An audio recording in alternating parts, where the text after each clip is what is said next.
Hey guys, it's Papier here. I'm going to be taking part of the 540 Golden Hawks paper airplane making contest for the ground school guys. I have been part of ground school for 2 years now. I'm currently in the phase of getting my glider license and hopefully pursuing my power for the year upcoming after. Hello everyone, my name is Flight Surgeon Chen and I joined ground school in 2019 and was supposed to go on glider this summer. So today I'm going to be making the flying tube. Hi, I'm Flight Surgeon Zhang from 540 Golden Hawk Squadron based in Oakville, and today we're going to be doing the Paper Airplane Challenge. So I was accepted into the glider pilot training course this summer. Unfortunately, that was cancelled due to the coronavirus situation. Hopefully, I will go to the course again next year. I'm going to be reapplying, and I'm looking forward to that. Hello 540 Squadron, I'm Sergeant Bogdan Nipomici, and I have been a 540 cadet for 4 years. So, in my opinion, the ground school is one of the most intensive and challenging teams at 540.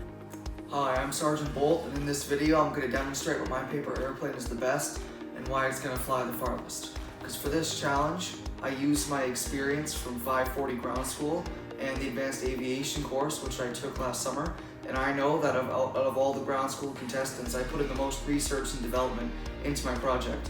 Hey guys, I'm Wotu Donahoe and I am confident that I'm going to win this competition. I've only made like 1 or 2 of these before, but I think that my ground school experience and my glider license will be enough to win. My name is Warrant Officer 2nd Class He, and my interest in aviation started when I was 12 years old and I went on my first glider flight. I was amazed how cadets could fly their own planes. So 2 years ago I joined ground school, and last year I went on the glider pilot training course and got my license. This year I was accepted to the power pilot training course. However, I will be applying again next year.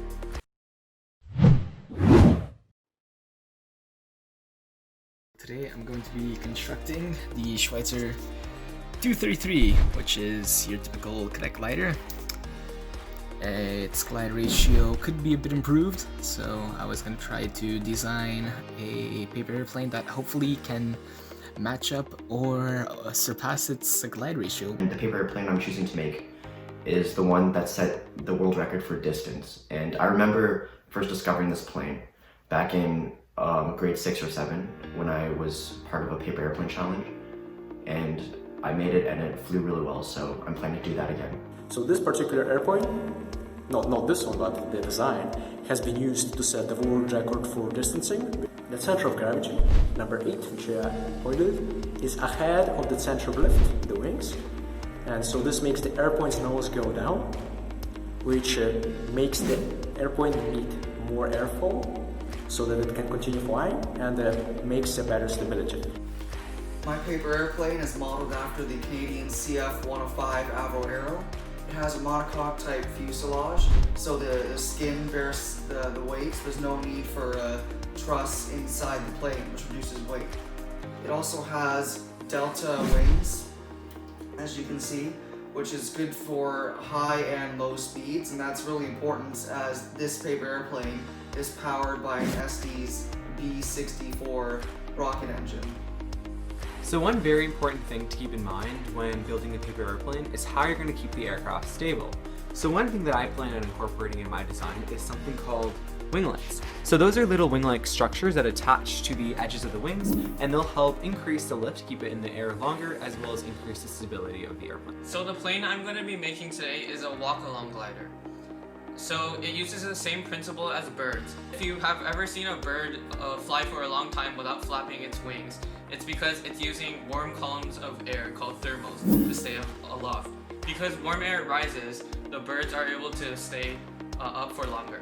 However, for my plane, I'm not going to be able to use warm air. Instead, I have cardboard, which I will angle like this so the air can travel upwards and my plane will be able to stay aloft. It's technically not cheating because there are no rules.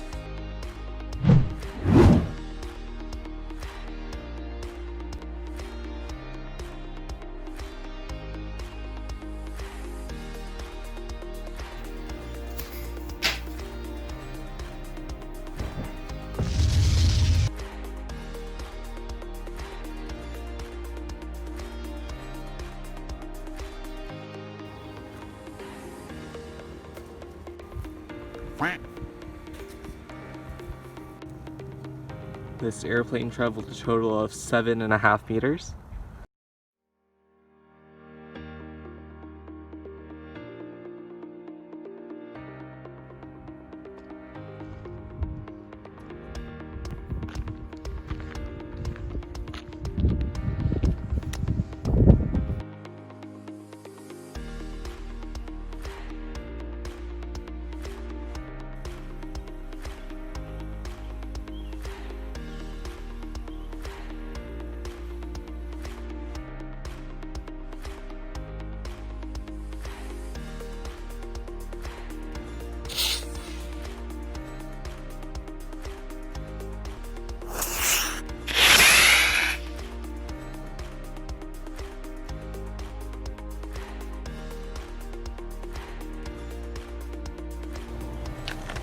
Oh, okay, 2.25 meters.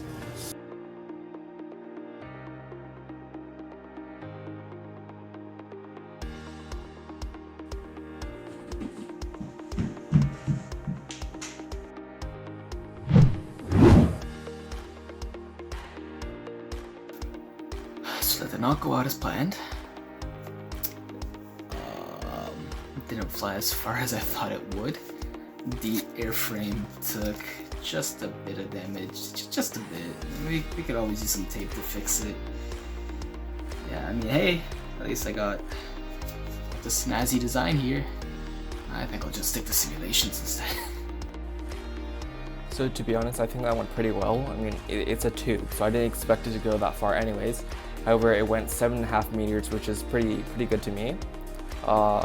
What I could do better in the future is maybe take a bit more time while making this. It's pretty uneven and the cuts are also uneven, and it doesn't really look like a tube. It kind of looks like a deformed square. But in the future, maybe I could take a bit more time to put better care into this, and maybe that'll give me a better result. So I actually think the test went pretty well. It flew 24.5 meters, which is a pretty respectable distance, I think. If I were to do this experiment again, I think I would pay more attention to the small details, because it's the small details that make the small changes, that like reducing drag, that make the airplane fly farther. And I know that the plane I made has the potential to go much farther in better conditions and with, of course, more attention to detail. So the glider flew 20 paces, which is about 40 feet. And yes, I count using my paces. The only mistake I really made when I was doing this glider is I didn't account for the surface area of the wing and the amount of lift it produces. And because of that, it constantly gains bank, and because one wing is like a millimeter bigger than the other, the glider begins to churn as it gains altitude. And the more power, the more force you give the glider when you throw it, the more pronounced is the churn. So next time I would account for that. Two of the problems with this plane, or three, were that when it was being launched, the way it was sitting on the launch pad with the rod inside the plane, it was caught on the right.